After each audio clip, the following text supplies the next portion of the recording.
នៅក្នុងជីវិតគឺជំរកចិត្តពិតក្នុងបេះដូង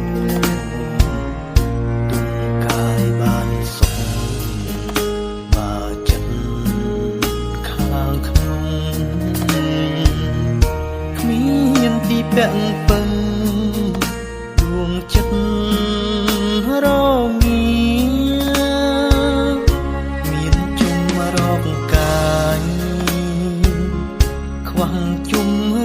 ចិត្តក្នុងអារម្មណ៍ពិតនៅតែទៀមទា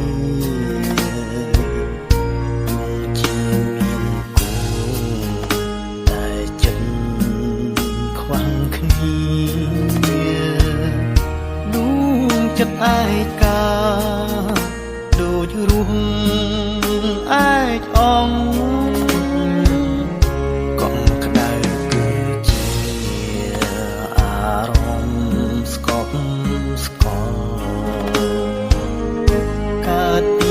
ការពលត្រូវការលះបង់ពីមនោសញ្ចេតនារួមគ្នាយូរលងដៃអបត្រកចិត្តត្របាញ់រ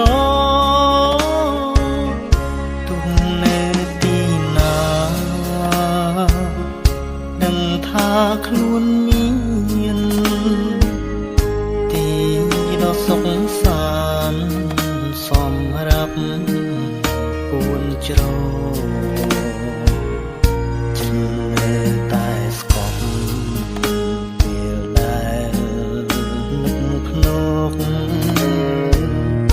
ទៅដល់ជុំរកដែលខ្លួនមាននោះ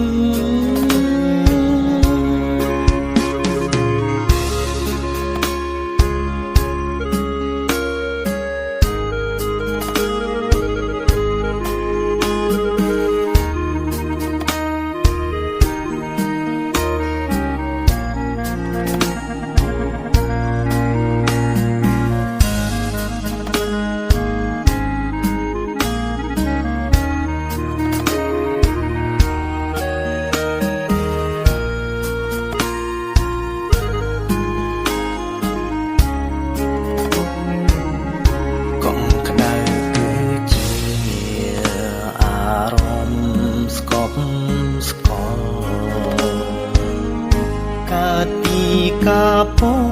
លត្រូវការលះបង់